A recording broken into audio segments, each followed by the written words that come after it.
Bonjour à tous, bienvenue à l'atelier Énéagramme, se complaire dans son profil Énéagramme est la pire chose peut-être que vous pouvez faire. Vous dire par exemple, je me suis découvert, je suis de structure 1 Énéagramme, je n'ai plus qu'à foncer dans ma perfection. C'est une erreur terrible. Terrible pour vous, pour votre bien-être. Si vous vous dites, je me suis découvert, je suis de structure 6, je n'ai plus qu'à m'entourer d'un groupe de personnes avec qui je vais être en loyauté et ça sera nous contre tous les autres, alors c'est terrible pour vous et pour les autres. On peut prendre un dernier exemple.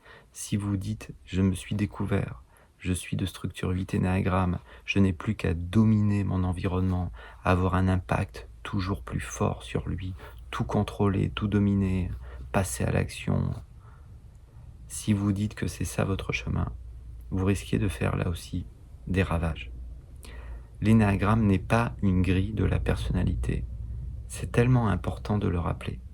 Vous ne pouvez pas considérer que vous êtes un petit point perdu au bord d'un cercle. Un profil énéagramme est indissociable de son involution et de son évolution, et vous ne pouvez pas, sans mauvais jeu de mots, lui couper les ailes, et les ailes, c'est les profils qui entourent la personnalité dont on parle. Une personnalité est en mouvement. C'est ça qui est peut-être dérangeant pour une partie de nous qui n'est pas à rejeter, qui est le mental analytique. Le mental analytique veut mettre les choses dans des cases, c'est-à-dire que quelque chose est juste ou quelque chose est faux, quelque chose est blanc ou noir. Je suis soit 6L5 ou 6L7. Pour ceux qui connaissent le principe des ailes, je ne développe pas dans cette vidéo. Ce n'est pas le cas. Il y a une autre figure cosmologique qui ressemble beaucoup à l'énéagramme, c'est le yin-yang. Et là aussi, ça a été totalement déformé. On ne va pas parler du yin-yang dans cette vidéo. Mais yin et yang sont indissociables. C'est tellement important. L'un, d'une certaine manière, n'existe pas sans l'autre. C'est un mouvement. C'est une danse perpétuelle. Une personnalité est une danse perpétuelle. Le 1, le 3, le 8, le 9, tous les profils énéagrammes vivent parfois des moments d'involution. Ces moments d'involution, si vous êtes intimement présent à vous-même, parfois ne durent que quelques instants. Mais ils sont bien là. Souvent, on est trop pris dans le flot de la vie pour se rendre compte de ce qui se passe à l'intérieur de nous. Rappelons que l'énéagramme est une invitation à une harmonisation. Une harmonisation entre trois pôles, on pourrait dire, qui représentent l'humain, un pôle mental, émotionnel et corporel. Et donc, bien sûr, quand vous êtes relié au point 891, vous êtes plutôt relié à quelque chose de terre à terre, qu'on pourrait considérer comme le corporel. Bien sûr, quand vous êtes relié au point 567, vous êtes plutôt d'abord relié au point mental. Quand vous êtes dans le centre de 3-4, vous êtes d'abord relié, on va dire, à l'émotionnel, en tout cas à ce besoin d'être aimé. Donc, découvrir son profil énéagramme est un point de départ. Et ce point de départ est instable. Une personnalité est instable. Tous, nous avons des moments où ça va mieux que d'autres. Si nous sommes suffisamment présents, nous allons nous rendre compte que chaque journée est différente, que chaque journée a des enjeux différents. Donc bien sûr, on pourrait évoquer des mécanismes de défense qui sont plus ou moins aptes à, on va dire, contrôler notre émotionnel et ainsi donner ou faire paraître aux yeux du monde que tout va bien. Mais ce n'est pas vrai. Et la conscience que nous sommes, si on arrête de se mentir un instant, est conscient de ça, est conscient qu'aujourd'hui ça va ou que des jours ça ne va pas. Et nous avons appris à fuir quand ça ne va pas pour donner l'impression que ça va, ou vouloir tout de suite modifier le fait que ça ne va pas pour aller vers quelque chose où on va bien. Mais ça ne marche pas. Et nous le savons. Une de mes dernières vidéos, c'était justement sur cette notion de gestion des émotions. Les émotions, si on est sur quelque chose de purement physique, une émotion, c'est de l'énergie. C'est Einstein qui l'aurait dit, et bien d'autres. Tout dans l'univers est énergie. Vos émotions, ce que l'on appelle mentalement, péniblement, émotion, c'est de l'énergie. C'est quelque chose qui est ressenti sous les épaules si on ne le rejette pas. C'est le nœud dans la gorge, la boue dans le ventre, le poids sur les épaules. Ça, c'est de l'énergie. Si tout est énergie, si vous portez des énergies que le mental va juger négatives, si vous ne vous autorisez pas à les vivre, vous allez tristement les revivre plus tard, parce que la Terre est un espace énergétique, c'est fréquentiel, c'est vibratoire. Peu importe comment vous voulez voir ça, c'est le bon sens même. Donc, se complaire dans son profil énéagramme, se dire « c'est normal que je suis en colère, c'est normal que je vive de l'injustice », c'est d'une certaine manière baisser les bras. Baisser les bras devant la vie ou fuir la vie. Si le 1 fonce dans son perfectionnisme, eh bien naturellement, il va à un moment donné involuer en 4, il va vivre une grande tristesse pour pas dire plus. Si le 5, le penseur, pense justement qu'en se remplissant toujours davantage de connaissances, il va enfin atteindre ce qu'il recherche, eh bien c'est une illusion, c'est un fantasme. Personne ne peut avoir toutes les informations, toutes les connaissances. Alors, naturellement, on pourrait prendre d'autres exemples. Et on va peut-être, dans cette vidéo, en prendre d'autres. Mais simplement, rappelons que quand on parle de l'énéagramme, c'est une invitation à remettre totalement en cause, ne serait-ce qu'un instant, ce que nous sommes. Si tout le monde venait à s'intéresser à l'énéagramme, le jour où on sera 9 milliards sur Terre, vous aurez, à plus ou moins 100 millions près, 1 milliard de 6, 1 milliard de 8, 1 milliard de 3. Vous avez compris mon propos. Si réellement tout le monde s'intéresse à l'énéagramme, si tout le monde plonge dans l'étude de l'attention première, de la compulsion énéagramme, de la tendance passionnelle, à un moment donné, vous allez vous dire « Ah ouais, mais c'est moi ça ». Non, c'est pas moi ça.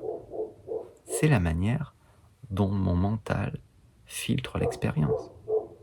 Si on se réunit, on va dire entre profils, vous mangez entre guillemets à la cafétéria avec d'autres 6, vous vous découvrez de structure 6. Et là, vous entendez l'autre dire « ça c'est moi ». Vous dites « mais c'est pas possible ». Vous découvrez l'autre, vous voyez à quel point vous êtes différent de l'autre. Vous êtes différent de l'autre, tellement différent de l'autre. Il y a quelque chose d'unique que l'on a à vivre. On pourrait dire une signature unique à vivre, sans aucun doute. Et donc, si vous pensez n'être que votre profil énéagramme, alors c'est une erreur. Parce que, eh bien, d'autres ont la même structure que vous et sont pourtant tellement différents de vous. Donc c'est toujours important et c'est ça qu'on pourrait appeler le soi.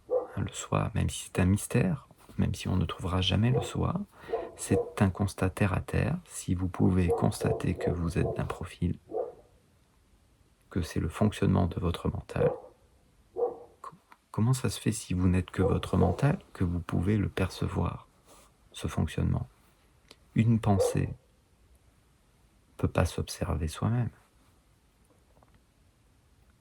Donc c'est une remise en question, l'énéagramme.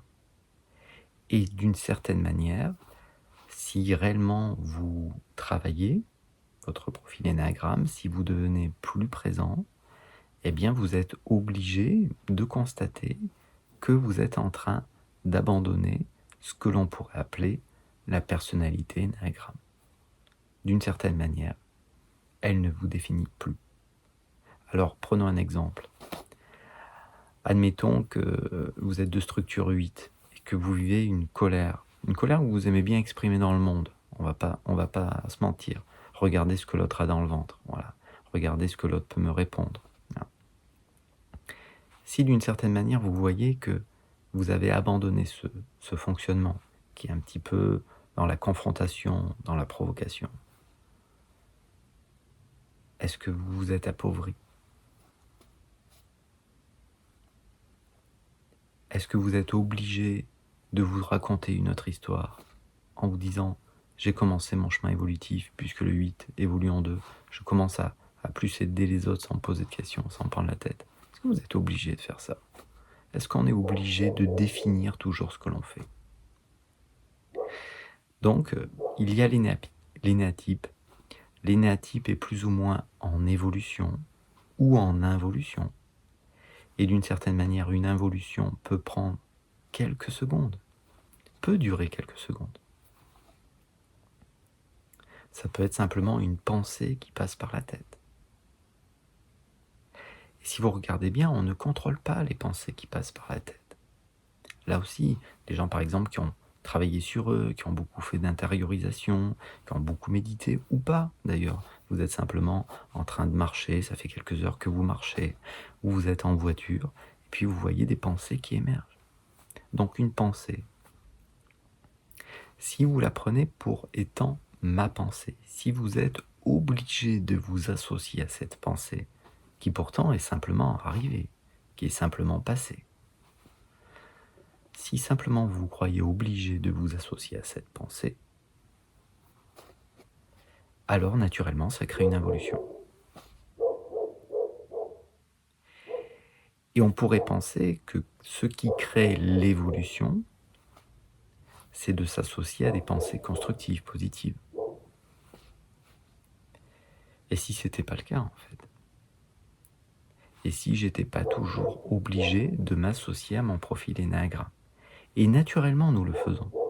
Je le dis souvent, quand vous allez bien, vous posez aucune question en fait.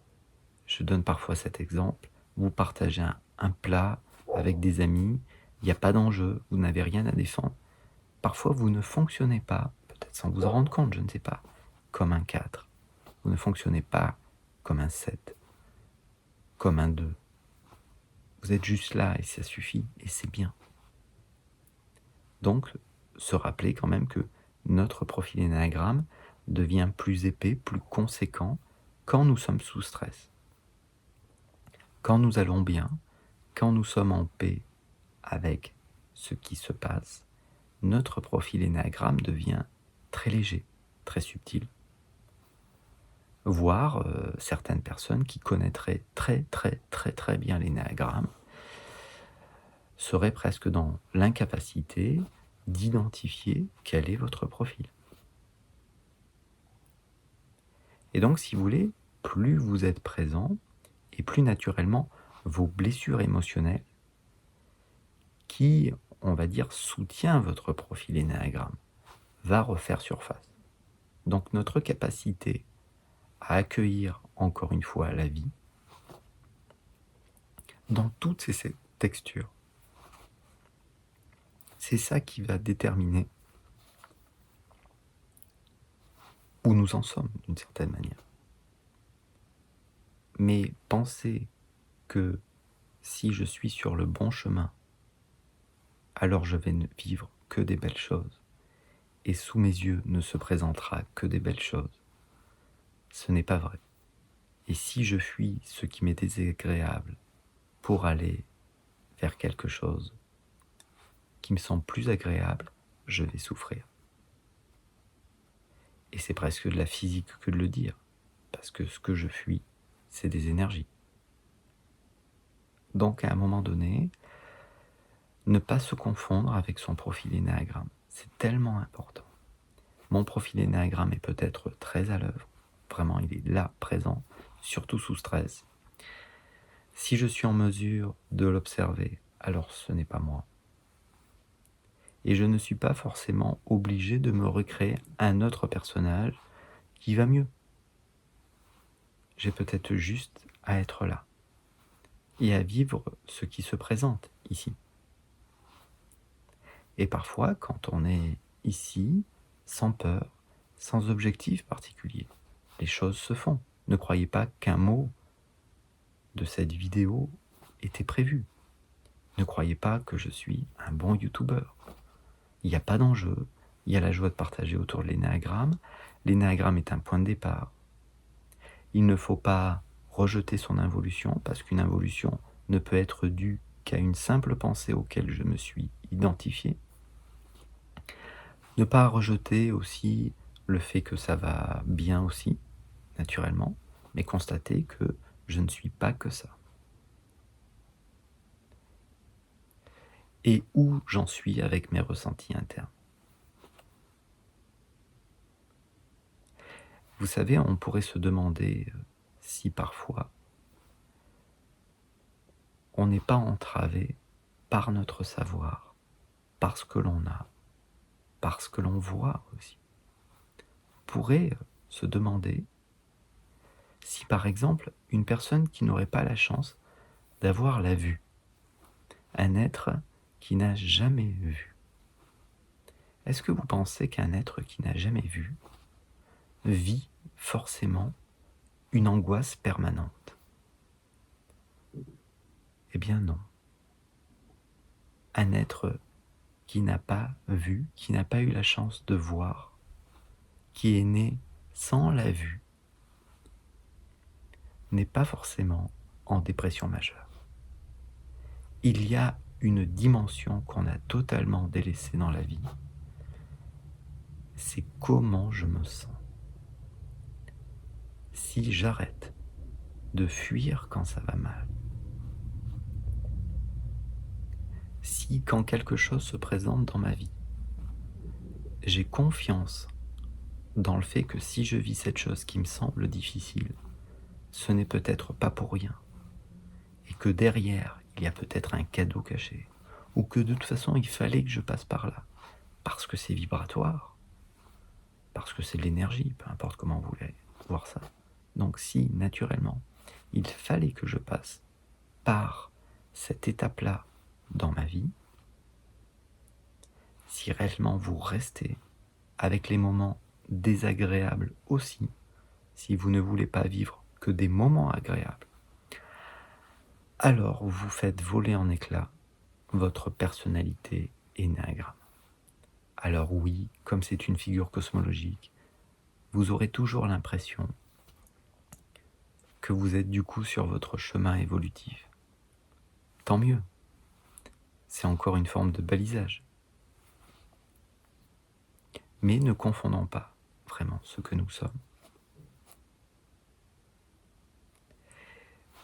Et on ne sait pas réellement, peut-être que c'est la conscience, peut-être le soi, peu importe.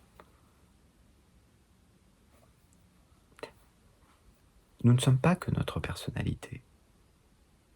Est-ce que nous sommes en mesure de prendre, ne serait-ce que pendant 10 secondes, le contrôle des centaines ou des milliers d'échanges qui se font au sein de l'organisme et que l'on peut appeler processus de digestion?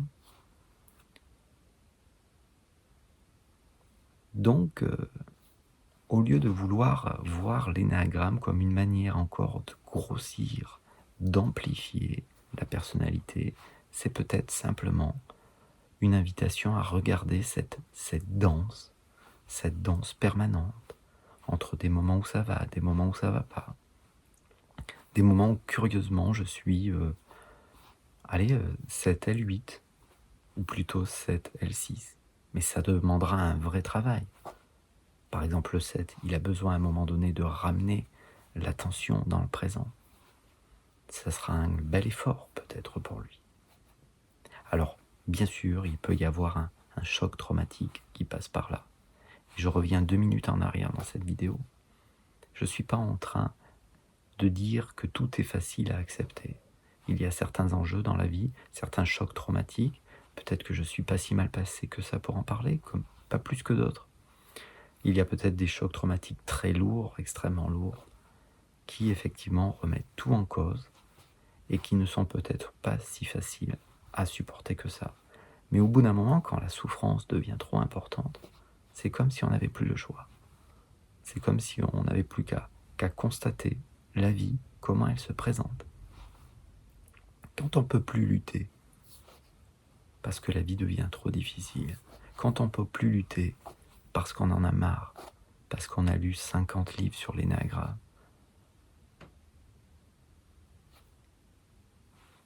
eh bien il reste peut-être ce retour perpétuel à maintenant, dans maintenant. Et si réellement vous vous autorisez à plonger dans maintenant, c'est une vie folle, extrêmement riche. C'est extrêmement pétillant à l'intérieur du corps. Extrêmement pétillant, c'est très particulier. Voilà, je ne sais pas si ça s'entend, si j'ai la voix cassée, mais ces derniers jours, j'ai été plutôt très ça faisait de nombreuses années que j'ai pas vécu quelque chose comme ça. C'est très vivant en fait. Le mental a peur. C'est normal. C'est son rôle. Et je ne dis pas, d'une certaine manière, qu'il ne faut pas demander de l'aide aux autres.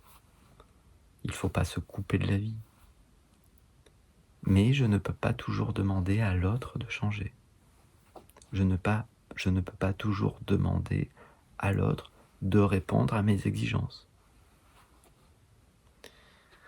C'est pourtant plus ou moins ce que demandent les 9 profils énéagrammes. Il demande à l'autre de changer, alors que lui-même n'a pas été regarder ce qui n'allait pas. Lui-même refuse un petit peu quand des choses se présentent.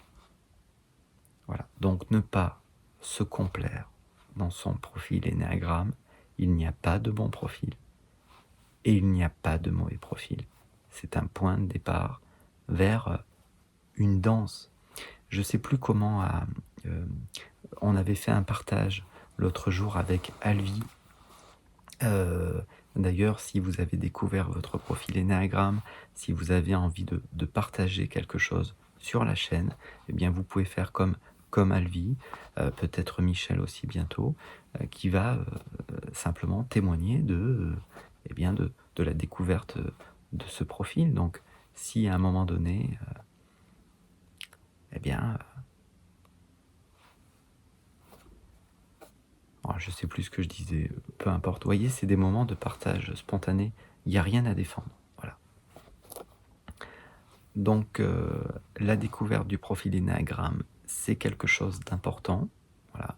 Parce que ça va tellement montrer, tellement mettre en lumière qu'est-ce qui se passe quand ça va mal et qu'est-ce qui se passe quand ça va bien. Donc, c'est très sécurisant d'une certaine manière. Et à ce titre-là, si vous voulez, on peut regarder si vous avez un doute sur votre profil énéagramme. Il peut y avoir un rendez-vous, enfin vous trouverez ça en description. Voilà, peut-être à bientôt. Voilà. Au revoir.